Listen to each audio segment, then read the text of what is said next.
WLBT, 3 on your side. WLBT News starts now.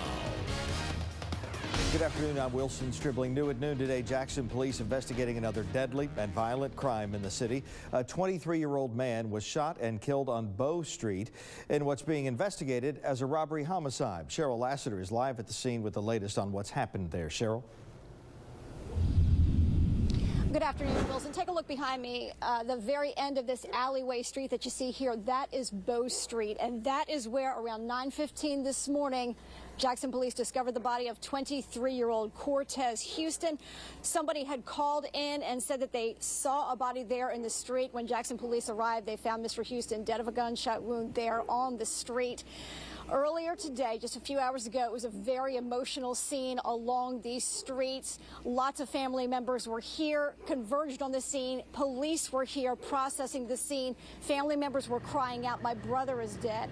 My son is dead." People just trying to process exactly what happened here. And some of the people on the scene say they believe they know who did it.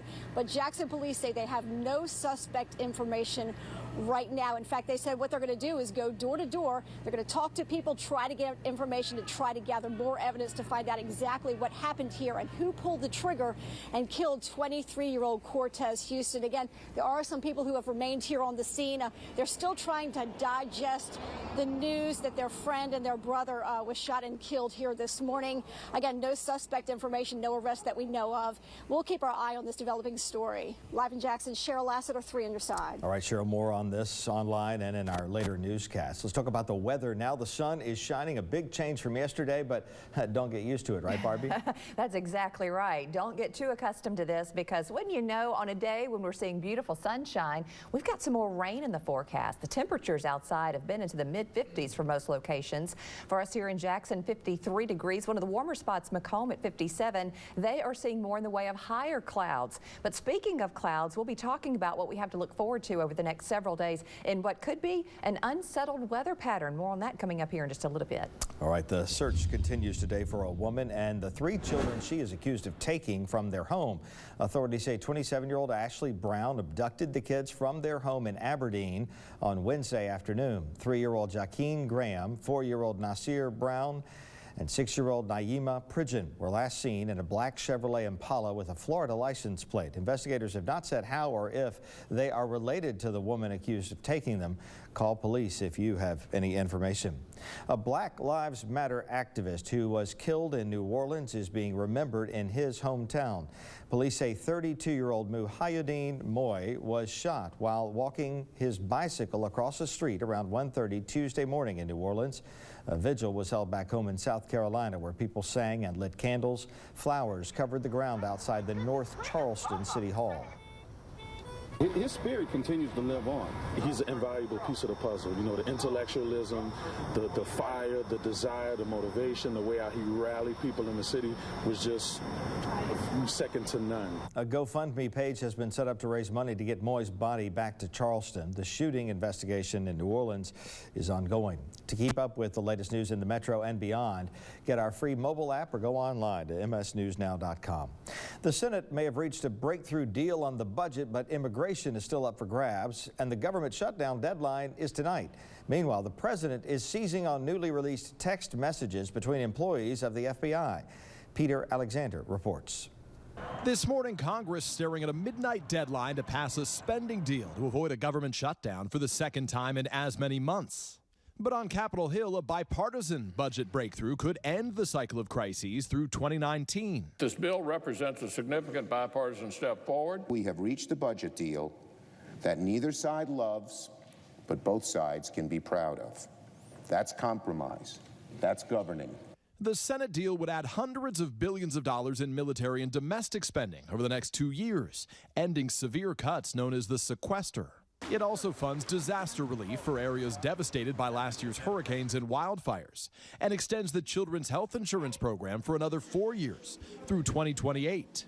President Trump, just a day after threatening a shutdown if he didn't get his way on immigration, not addressed in this deal, now touting the agreement, tweeting, "Republicans and Democrats must support our troops and support this bill." But not everyone's satisfied. The House's top Democrat, Nancy Pelosi, delivering her message in a marathon 8-hour floor speech, the longest in more than a century. I had no intention of yielding back, Mr. Speaker. Pelosi insisting she won't support the deal without a debate about extending protections for younger, undocumented immigrants, known as dreamers. Our dreamers hang in limbo with a cruel cloud of fear and uncertainty above them. Conservatives upset too. I just think it's a bad deal. One Republican blasting the spending proposal as disgusting and reckless. Fiscal insanity, he writes. Outside that deal, another government cost being questioned, the president's proposal for a military parade, with the Pentagon now making preliminary plans. The president's respect, his fondness for the military, I think is reflected in him asking for these options. Critics quick to pounce. We're not North Korea. We're not Russia. We're not China, and I don't want to be. Meanwhile, President Trump seizing on hundreds of pages of newly revealed text messages, most from 2016, exchanged by a pair of FBI officials in a romantic relationship. Bombshells, the president calls them, including one with an apparent reference to President Obama that reads, "POTUS wants to know everything we're doing." But critics caution the context is unclear, and there's no evidence of any wrongdoing. Peter Alexander reporting. President Trump addressed the 66th annual National Prayer Breakfast in Washington this morning. He stressed that faith is central to American life and liberty and talked about how the power of God's love is evident through countless acts of kindness by Americans. He talked briefly about the fight against ISIS, saying the coalition forces have liberated almost all the territories in Iraq and Syria. He also stressed that America is behind all people who are oppressed. We know that millions of people in Iran, Cuba, Venezuela, North Korea, and other countries suffer under repressive and brutal regimes. America stands with all people suffering oppression and religious persecution. This morning's address was a stark contrast to last year's event when he criticized Arnold Schwarzenegger's ratings on The Apprentice and discussed his controversial phone calls with Mexican and Australian leaders. The number of people signing up for Obamacare has taken a slight dip. 11.8 million people chose health insurance plans or exchanges this year. Supporters were concerned that enrollment would drop after President Trump cut the enrollment period in half. But many states that run their own exchanges extended their enrollment periods and engaged in their own outreach efforts. Those states saw their enrollment numbers stay about the same. Rhode Island reported a 12% increase in enrollment, and Washington went up 7%. Sign-ups fell more than 5% in 34 states that rely on the federal exchange to enroll. Mississippi's public universities are warning that sports programs could be affected if House Bill 1083 becomes law. It would broaden the areas where people are allowed to carry guns on public property, which could include sports venues, classrooms, and dormitories. In a letter, SEC Commissioner Greg Sankey warns that competitors could refuse to play at Mississippi universities if the bill passes. It is currently awaiting debate in the Senate. The annual Dixie National Rodeo kicks off tonight. Hundreds of people have been making their way to Jackson the old-fashioned way by horse and buggy. One wagon train passed by WLBT just minutes ago. The livestock shows started on the 1st. The rodeo starts at 7:30 tonight at the Coliseum. It runs through next Wednesday.